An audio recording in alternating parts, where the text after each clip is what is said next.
Litbang Kompas merilis hasil survei terbaru terkait elektabilitas 3 pasangan calon presiden dan calon wakil presiden.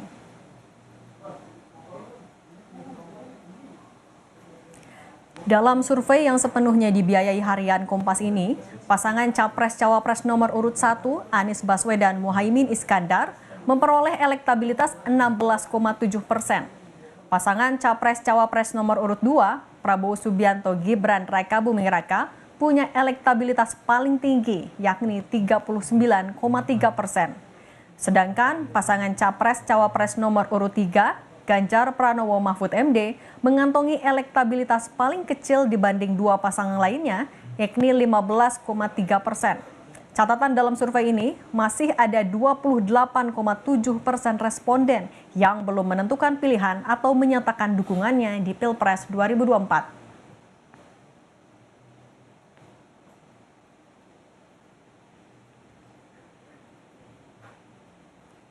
Selain elektabilitas pasangan Capres-Cawapres, survei Litbang Kompas juga memaparkan elektabilitas masing-masing capres. Jika dipisahkan dengan pasangannya, ternyata Capres nomor urut 1 Anies Baswedan punya elektabilitas paling rendah, yakni 17,4%.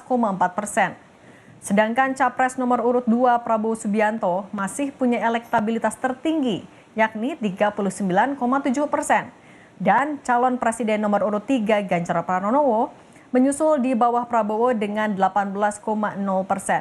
Sedangkan yang belum menentukan pilihannya ada 28,4% responden.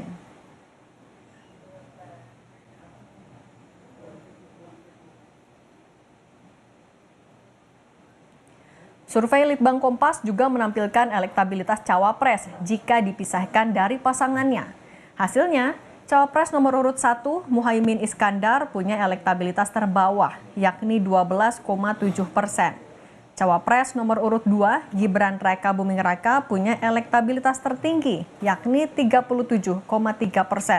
Disusul Cawapres nomor urut 2 Mahfud MD dengan elektabilitas 21,6%. Khusus untuk survei Cawapres, masih ada juga responden yang belum menentukan pilihannya, yakni sebanyak 28,4%. Survei Litbang Kompas ini dilakukan secara tatap muka pada 29 November hingga 4 Desember 2023 terhadap 1.364 responden yang dipilih secara acak menggunakan metode pencuplikan sistematis bertingkat di 38 provinsi. Tingkat kepercayaan survei ini 95% dengan margin of error kurang lebih 2,65%.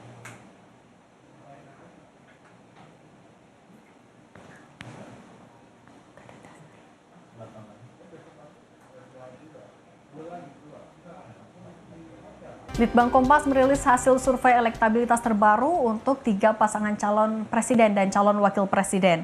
Hasilnya Prabowo Gibran 39,3%, Anies Muhaimin 16,7% dan Ganjar Mahfud 15,3%. Kita simak tanggapan Capres-Cawapres atas hasil survei Litbang Kompas berikut ini. Bersama dengan Direktur Eksekutif Pusat Kajian Politik Fakultas Ilmu Sosial dan Ilmu Politik Universitas Indonesia, Mbak Huria. Selamat 6 bulan lalu saya ditanya kenapa nomor 3. 4 bulan lalu saya ditanya kenapa nomor 3. 3 bulan lalu juga ditanya kenapa nomor 3. 2 bulan lalu ditanya kenapa nomor 3. Dan saya selalu sampaikan kepada semuanya bahwa dalam perjalanan ini masih panjang. Kami sudah berpengalaman amat lama berada selalu disebut nomor 3. Tapi kami yakin bahwa makin hari bahwa pemilih di Indonesia makin mencari informasi, makin memperhatikan, makin membandingkan. Nah, gagasan yang kami bawa adalah gagasan perubahan. Laporin, kalau naik nggak usah dilaporin. Masih banyak swing voternya yang belum menentukan pilihan tuh tinggi. Yang belum menentukan pilihan memang banyak. Mungkin sebagian besar masih nunggu debat ya. Kita tunggu aja 1 bulan ini, 2 bulan ini progresnya seperti apa ya. Yang jelas survei tinggi, survei rendah kita tetap kerja keras. Oh, tidak apa-apa. Jadi sebenarnya ada survei-survei yang lain buat kami itu menjadi pemicu saja agar kita bisa berpacu lebih bagus lagi karena waktu masih ada dan konsolidasi sekarang sedang dilakukan. Jadi kita tidak berkecil hati, tugas kita temui rakyat, langsung kita berkomunikasi dengan mereka. Elektabilitas pasangan Capres-Cawapres Prabowo Subianto Gibran Raka Buming Raka mengungguli dua pasangan Capres-Cawapres lainnya dalam survei Litbang Kompas. Di sisi lain, jumlah pemilih bimbang ataupun belum menentukan pilihannya juga meningkat. Apa analisis hasil survei Litbang Kompas ini kita akan bahas bersama dengan Direktur Eksekutif Pusat Kajian Politik Fakultas Ilmu Sosial dan Ilmu Politik Universitas Indonesia. Selamat sore, Mbak Huria. Selamat sore, Mbak Cindy. Mbak Huria, kalau melihat dari hasil surveinya kan paslon nomor urut 02 itu yang paling tinggi. Kemudian disusul dari paslon nomor urut 01 Anies Mohaimin, kemudian yang ketiga paslon nomor urut 03. Kalau dari Mbak Huria sendiri melihatnya ini mengejutkan atau sebenarnya sudah terprediksi? Ya, saya kira kalau kita melihat tren survei yang sekarang ini ya, ini kan memang sudah bisa diprediksi sebenarnya gitu ya. Pasangan nomor urut 2 Prabowo dan Gibran gitu ya punya kecenderungan terus meningkat gitu ya popularitasnya. Dan ini juga tentu saja menurut saya sangat dipengaruhi oleh strategi kampanyenya yang lebih menekankan pada gimmick-gimmick politik. Nah, tetapi saya kira ada problem serius sebenarnya kalau kita bicara tentang potret hasil survei kandidat gitu ya, capres dan cawapres. Karena potret hasil survei yang muncul gitu ya sejak beberapa bulan belakangan ini sebenarnya sangat khas gitu ya. Dia hanya memotret pada popularitas dan juga elektabilitas calon gitu ya. Dia tidak menyenggol soal apa yang seharusnya ditonjolkan yaitu programatika gitu ya dan juga apa yang sebenarnya menjadi kehendak publik gitu ya. Apa aspirasi publik yang semestinya bisa didengarkan oleh para pasangan calon gitu ya.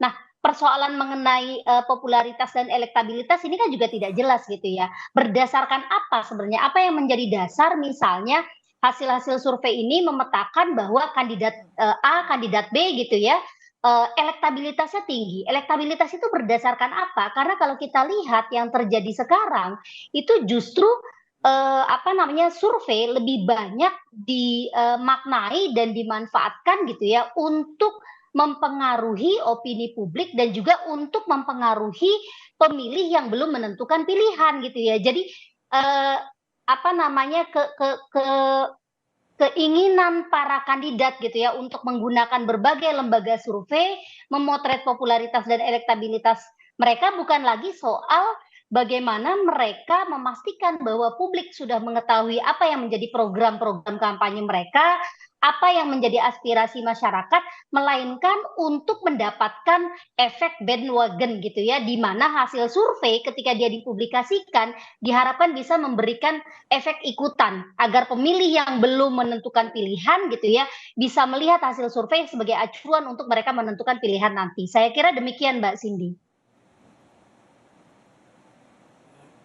Oke, Mbak Huria kan kalau kita juga melihat ya dari hasil survei Litbang Kompas, jarak elektabilitas dari paslon Prabowo Subianto Gibran Raka Buming Raka dengan Ganjar Pranowo kan juga semakin melebar. Nah, kalau di survei itu disebutkan kalau ada sebagian pemilih PDIP dan pemilih Jokowi di 2019 yang berpindah. Kalau Mbak Huria melihat hanya itu sajakah faktornya atau ada faktor lain yang membuat jarak itu semakin melebar termasuk juga paslon Amin atau Anies Mohaimin juga bisa menyusul kemudian?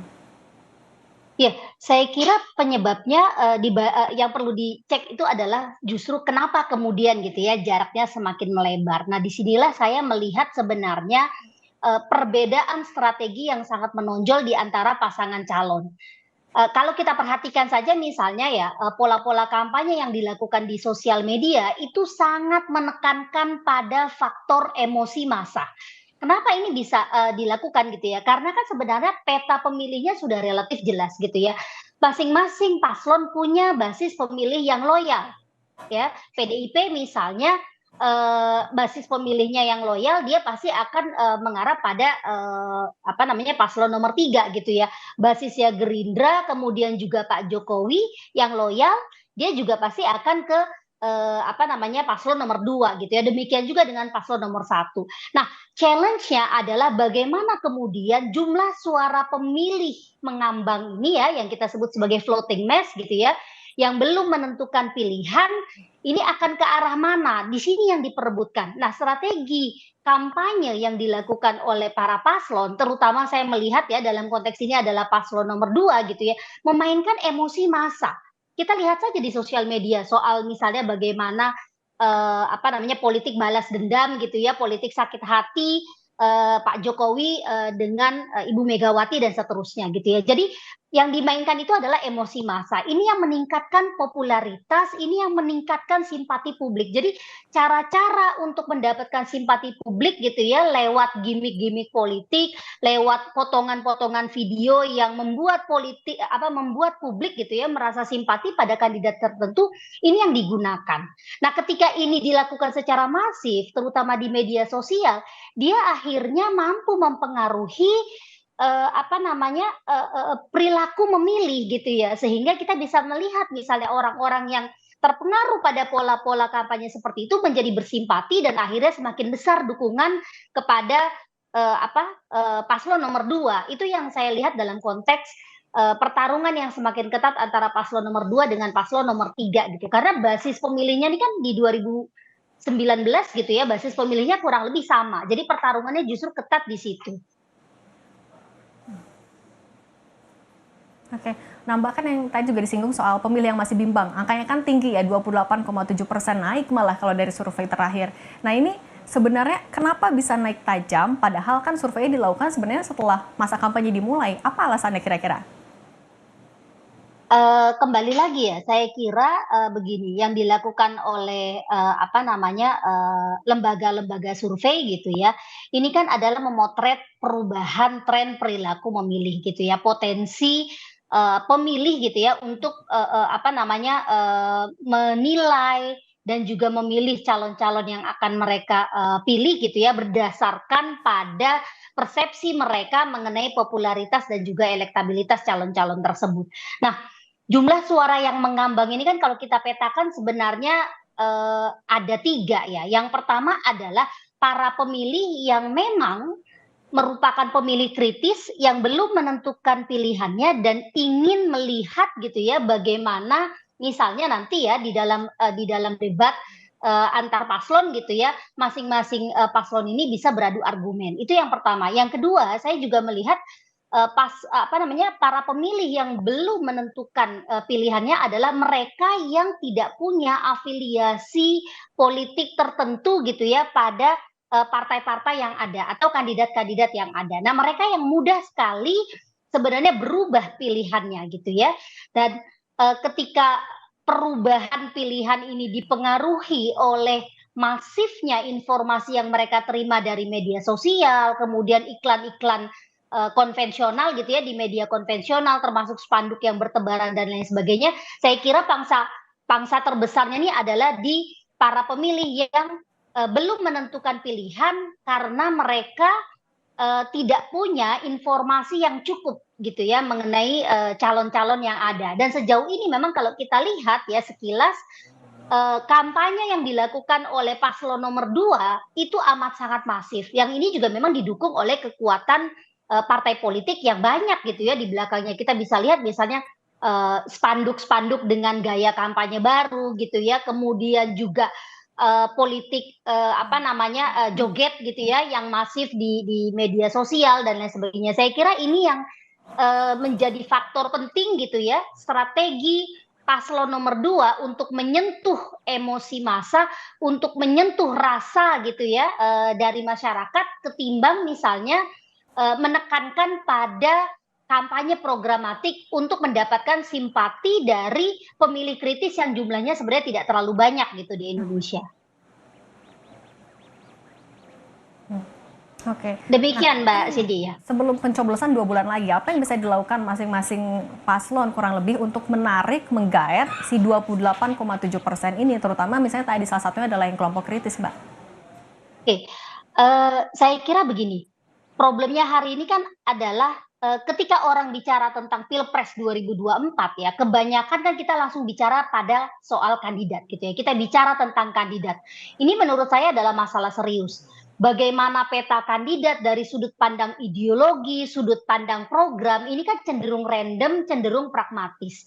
PR penting kita hari ini yang seharusnya juga kita tanyakan gitu ya kepada para kandidat adalah bagaimana kita bisa mendorong agar pemilu 2024 melalui kampanye pemilu di 2024 ini kita bisa mendapatkan gambaran seperti apa pijakan ideologis dan kerangka programatik yang bisa ditawarkan oleh para kandidat untuk Indonesia ke depan gitu ya. Jadi bahwa misalnya praktik kampanye kita senantiasa diisi oleh hiburan, iya, saya kira itu praktik yang sudah sangat sering terjadi gitu ya. Dari dulu pun juga kayak gitu. Tetapi ketika kemudian politik hiburan ini menjadi strategi utama yang digunakan untuk mendapatkan simpati dan dukungan masyarakat, ini jadi problem saya kira buat demokrasi kita. Mbak Huriah, mohon maaf Ya. harus kami potong sebentar. Kita akan masuk ke program Breaking News.